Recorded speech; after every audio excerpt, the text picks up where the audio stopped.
নিয়োগ দুর্নীতিকাণ্ডের অন্যতম অভিযুক্ত কালীঘাটের ভদ্র কাকু সুজয় কৃষ্ণ ভদ্র ওরফে কালীঘাটের কাকু, যিনি দাবি করেছিলেন অভিষেক ব্যানার্জি তার সাহেব, কারণ অভিষেক ব্যানার্জির সংস্থা লিপস অ্যান্ড বাউন্সের সিইও ছিলেন কালীঘাটের কাকু। কালীঘাটের কাকুর থেকে, তার সংস্থার থেকে অভিষেক ব্যানার্জির সংস্থা লিপস অ্যান্ড বাউন্সে কাঁড়ি কাঁড়ি টাকার লেনদেন হয়েছে, এমনই কিন্তু দাবি করেছে ইডি।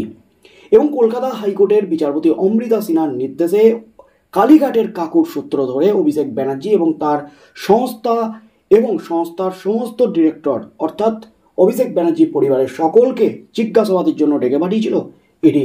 একাধিকবার ইডির জেরার মুখোমুখি হয়েছেন অভিষেক ব্যানার্জি, তার স্ত্রী রুজিরা ব্যানার্জি। নিয়োগ দুর্নীতি কাণ্ডে লিপস অ্যান্ড বাউন্ড সংস্থার কোটি কোটি টাকার সম্পত্তি বাজেয়াপ্ত করেছে ইডি। আর তার মধ্যেই কিন্তু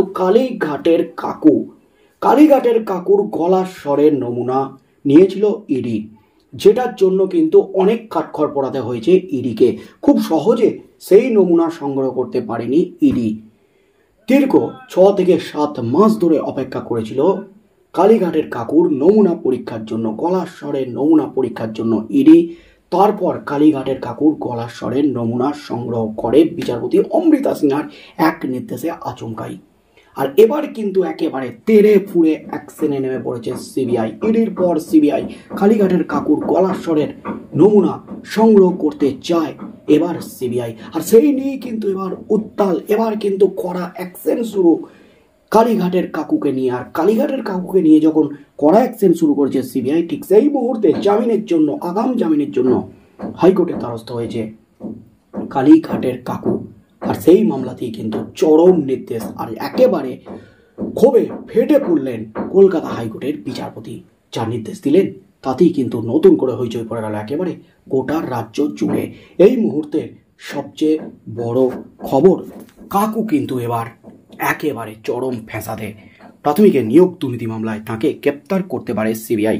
এই আশঙ্কায় কলকাতা হাইকোর্টে আগাম জামিনের আর্জি জানিয়েছেন সুজয় কৃষ্ণ ভদ্র ওরফে কালীঘাটের কাকু। সেই মামলায় এখনই কোনো নির্দেশ দিল না হাইকোর্ট। চরম ফ্যাসাদে আজ একেবারে বড় ধাক্কা খেলেন কালীঘাটের কাকু। 3 সপ্তাহ পর ফের মামলা শুনবেন বিচারপতি জয়মাল্য বাগচি এবং বিচারপতি গৌরাঙ্গ কান্তের ডিভিশন বেঞ্চ। তবে আপাতত সুজয় কৃষ্ণ ভদ্রের বিরুদ্ধে কোনো পদক্ষেপ নয় বলে মৌখিকভাবে জানিয়ে দিয়েছেন বিচারপতিরা। শুক্রবার এই মামলা শুনানিতে সিবিআইকে তীব্র ভর্ৎসনা করল হাইকোর্ট। আবারও কিন্তু কালীঘাটের কাকুর মামলায় বড় ধাক্কা খেল সিবিআই। ভৎসনার মুখে বলল সিবিআই, কারণ একাধিকবার নিয়োগ দুর্নীতিকাণ্ডের তদন্ত চলছে সেই 2022 সাল থেকে। প্রাক্তন বিচারপতি অভিজিৎ গঙ্গোপাধ্যায়ের নির্দেশে সেই মামলা চললেও, সেই তদন্ত চললেও এখনো পর্যন্ত বিচার প্রক্রিয়া শুরু করতে পারেনি সিবিআই ইডি। তাই একে একে অভিযুক্তরা কিন্তু জামিন পেতে শুরু করে দিয়েছেন। সিবিআই ইডির হাতছাড়া হয়ে যাচ্ছে একের পর এক অভিযুক্ত। আজ জামিন পেয়ে গেছেন কুন্তল ঘোষ, প্রাক্তন তৃণমূল নেতা কুন্তল ঘোষ। শান্তনু ব্যানার্জির জামিন পাওয়ার পরপরই কিন্তু সিবিআই তাকে গ্রেপ্তার করেছে। একে একে জামিন পেতে শুরু করেছেন অর্পিতা মুখার্জি, যার ফ্ল্যাট থেকে উদ্ধার হয়েছিল 50 কোটি টাকা। সেই অর্পিতা মুখার্জি জামিন পেয়ে গেছেন। পার্থ চ্যাটার্জি জামিনের দোরগোড়ায় দাঁড়িয়ে। এবং সিবিআই ইডির তদন্ত নিয়ে ক্ষোভ প্রকাশ করেছিলেন তৎকালীন বিচারপতি অভিজিৎ গঙ্গোপাধ্যায় এবং বিচারপতি অমৃতা সিনহা। বারবার তিরস্কার করেছিলেন, ভৎসনা করেছিলেন সিবিআই ইডিকে। এমনকি সিবিআই ইডি বিক্রি হয়ে গেছে, বা সিবিআই ইডি তারা সমঝোতা করে চলছে অভিযুক্তদের সাথে এবং প্রধানমন্ত্রীর দপ্তরে রিপোর্ট পাঠানোর কিন্তু হুঁশিয়ারি দিয়েছিলেন, নালিশ করার হুঁশিয়ারি দিয়েছিলেন বিচারপতি অভিজিৎ গঙ্গোপাধ্যায় এবং বিচারপতি অমৃতা সিনহা। সেই নিয়ে কিন্তু উত্তাল হয়েছিল একেবারে রাজ্য রাজনীতি। কাঠগড়ায় সিবিআই এবং ইডি উঠেছিল। তবে তার মধ্যে কিন্তু কেটে গেছে দীর্ঘ কয়েক বছর। এবার কালীঘাটের কাকুকে নিয়ে কালীঘাটের কাকুর জামিন মামলায় ফের ভৎসনার শিকার হলো সিবিআই। নিয়োগ দুর্নীতিকাণ্ডে 2023 সালে 30 মে সুজয় কৃষ্ণ ভদ্রকে গ্রেপ্তার করে ইডি। গ্রেপ্তারির পর দীর্ঘদিন এসএসকেএম হাসপাতালে ভর্তি ছিলেন কালীঘাটের কাকু। বর্তমানে জেলে রয়েছেন তিনি। এবার তাকে হেফাজতে নিতে আদালতে আবেদন জানিয়েছে সিবিআই। তারপরই আগাম জামিন চেয়ে হাইকোর্টের দ্বারস্থ হন কালীঘাটের কাকু। সেই আবেদনের শুনানিতে এদিন সিবিআইয়ের ভূমিকায় তীব্র ক্ষোভ প্রকাশ করেছেন বিচারপতি। প্রশ্ন তুলে দিয়েছেন বিচারপতি, নিম্ন আদালতে প্রোটেকশন ওয়ারেন্টের আর্জি জানানোর পরই সোন অ্যারেস্ট দেখানো হয়েছে। এতেই ক্ষুব্ধ হাইকোর্ট। যে পদ্ধতিতে সিবিআই সোন অ্যারেস্ট দেখিয়েছে তা নিয়ে ভৎসনা করে বিচারপতি জয়মাল্য বাগচি বলেন, সিবিআইয়ের তদন্তকারী অফিসার আইও কি লোকাল পুলিশের সাব ইন্সপেক্টর? নিয়োগ দুর্নীতির তদন্ত করা আইও কি এটা জানে না? অভিযুক্তকে কি সাহায্য করতে চাইছেন? আইওয়াস হচ্ছে?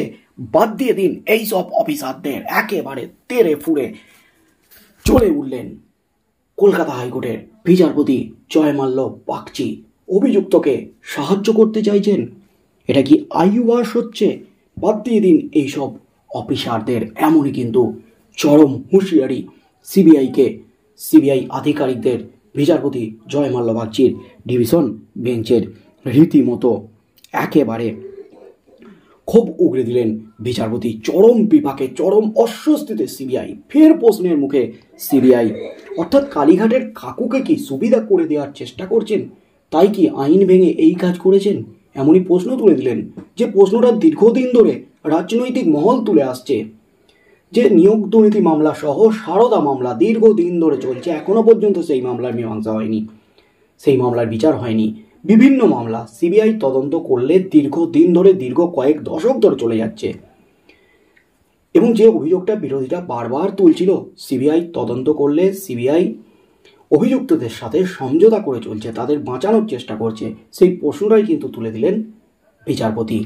একেবারে চরম প্রশ্ন বিচারপতির। হাইকোর্টের নির্দেশ দিয়েছে এই নিয়ে সিবিআই এর আইও ওয়াসিম আকরম খানকে 2 সপ্তাহের মধ্যে হলফনামা দিতে হবে। 3 সপ্তাহ পর ফের কালীঘাটের কাকুর আগাম জামিনের আবেদনের শুনানি হবে। ততদিন সুজয় কৃষ্ণ ভদ্রের বিরুদ্ধে কোনো পদক্ষেপ নয়, গ্রেপ্তার করতে পারবে না সিবিআই।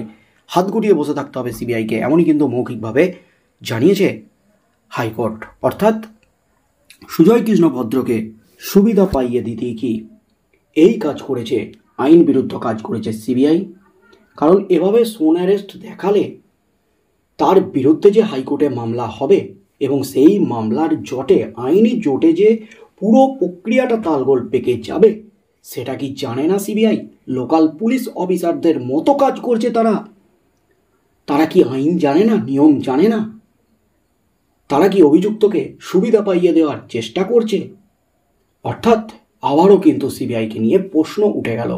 তবে সব মিলিয়ে কিন্তু কালীঘাটের কাকুকে সুবিধা পাইয়ে দেওয়ার কিন্তু একটা ইঙ্গিত দিয়ে দিলেন বিচারপতি। তবে কালীঘাটের কাকু কিন্তু সুবিধা পেয়ে গেলেন। 3 সপ্তাহ পর্যন্ত কোনো পদক্ষেপ নিতে পারবে না সিবিআই কালীঘাটের কাকুর বিরুদ্ধে।